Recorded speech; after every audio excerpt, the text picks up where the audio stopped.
వేదిక వేసి యూట్యూబ్ వీక్షకులందరికీ నమస్కారం. నేను మీ డాక్టర్ నాగులపల్లి మహేష్ చంద్ర భరద్వాజను, హైదరాబాద్ నుంచి కన్సల్టెంట్ను, ట్రైనర్ అండ్ ఆస్ట్రో బుక్ రైటర్ను.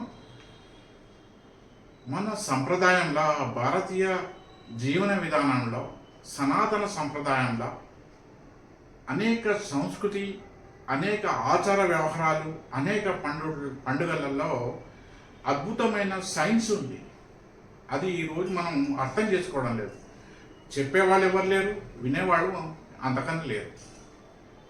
ఎందుకు ఇన్ని రకాల పండుగలు, పబ్బాలు అనేది మనిషికి ఉన్నాయంటే అవి మనిషి యొక్క యోగక్షేమాల గురించి, ఆరోగ్యం గురించి, సంతోషం గురించి, ఉన్నత స్థానంగా ఎదగడానికి ఈ పండుగలు అనేది తోడ్పడతాయి. సంబంధ బాంధవ్యాలు, కుటుంబ బాధ్యతలు, సామాజిక బాధ్యతలు పెంపొందించడానికి ఈ పండుగలు తోడ్పడతాయి. అయితే ఏ ప్రాంతంలో ఒక్కొక్క ప్రాంతాల్లో ఒక్కొక్క రకాల అక్కడ ఆచారాల వ్యవహారాలను బట్టి, అక్కడ నైసర్గిక పరిస్థితులను బట్టి కొన్ని పండుగలు ఉంటాయి. అంతటా ఇక్కడ ఈ హైదరాబాద్లో, తెలంగాణలో ఉన్న పండుగలు వేరే రాష్ట్రాల్లో, వేరే ప్రాంతాల్లో ఉండాలని లేదు. వేరే దేశాలలో ఉన్న పండుగలు మన దేశంలో ఉండాలని లేదు. దానికి అనేక రకాల కారణాలు ఉంటాయి. అయితే ఇక్కడ ఈ విషయం కాస్త లేట్గా చెప్తానందుకు క్షమించాలి. ఈ బొడ్డెమ్మ పండుగ అంటే అర్థమైంది. బొడ్డెమ్మ అంటే మట్టితో చేస్తాం. మట్టి అంటే కుజుడు, మట్టి అంటే భూమి. ఈ భూమి మీద బతకడానికి ఒక ఉనికిని, ఒక అడ్రస్ ఇచ్చిన ఈ పృథివీకి దండం పెట్టుకొని గౌరవించి పూజించడం అనేది ఈ బొడ్డెమ్మ పండుగ. రెండోది ఏంటంటే స్త్రీ జాతకంలో కుజుడు అంటే భర్త. జ్యోతిష శాస్త్ర ప్రకారంగా కుజుడు అంటే భూమి.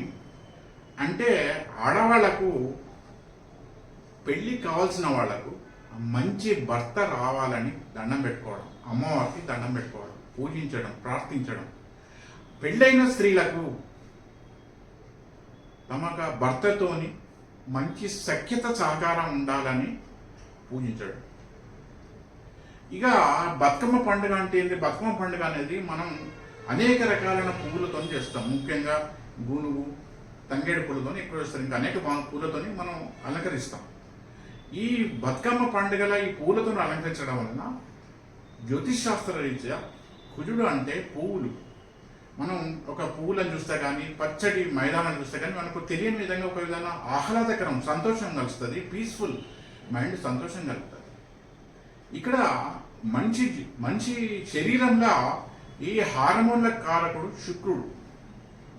హార్మోన్ల కారకుడు శుక్రుడు. ఎప్పుడైతే ఈ శుక్రుడిని నువ్వు, ఈ పూల రూపంలో ఉన్న శుక్రుడిని నువ్వు ఎప్పుడైతే పూజిస్తావో, పూలంటే కూడా లక్ష్మీ అమ్మవారే.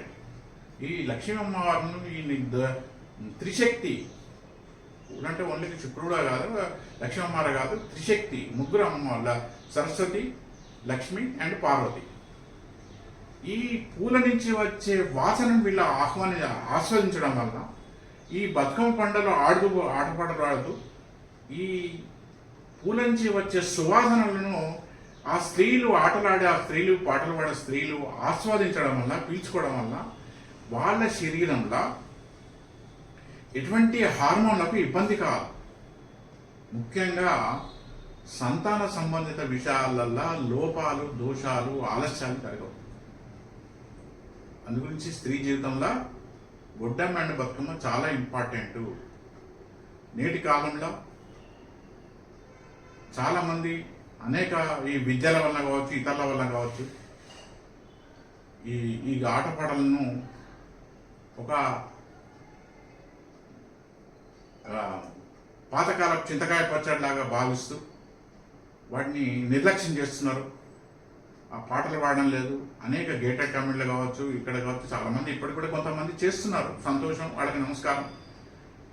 ఈ ఆడవాళ్ళు ఎవరైనా కానీ, వాళ్ళ వయసు ఏదన్నా కానీ, ఈ బొడ్డెమ్మ బతుకమ్మ పండుగ ఆడడం అది వాళ్ళ వ్యక్తిగత శారీరక, మానసిక ఆరోగ్యానికితో పాటు వాళ్ళ సంసారంలో, ఆ స్త్రీ సంసారంలో ఎటువంటి లోటుపాట్లు, అంటే ధనానికి కావచ్చు, వాహనాలు కావచ్చు, ఇతర సౌకర్యాలకు, ఈ భౌతిక సౌకర్యాలకు ఎలాంటి లోటుపాట్లు జరగకుండా ఆ అమ్మవారిని ప్రార్థించాడు. సో బొడ్డెమ్మ బతుకమ్మ పండుగకి ఏదో మన అనాదిగా వస్తున్న ఒక సంస్కృతి సంప్రదాయంలో ఒక విషయం కాదు. ప్రతి పండుగలల్లో అద్భుతమైన సైన్స్ ఉంది. దాన్ని అర్థం చేసుకునే ప్రయత్నం చేయకపోవడం ఈ కాలపు ప్రజల యొక్క దౌర్భాగ్యం. ఈ నేటి కాలపు జనరేషన్ వాళ్ళ యొక్క మన పండుగల యొక్క అర్థం అది ఎలా ఉపయోగపడుతుందో అర్థం చేసుకోకపోవడం అది వారి యొక్క కర్మ దౌర్భాగ్యం.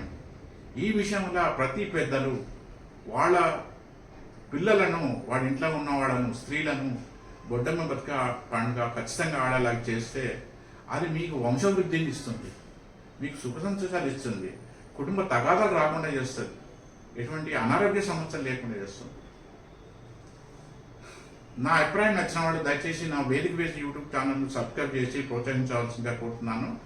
ఈ వీడియోని లైక్ చేసి ఇతరులతో కూడా ఫార్వర్డ్ చేయాల్సిందిగా కోరుతున్నాను. నమస్కారం, శుభాకాంక్షలతో.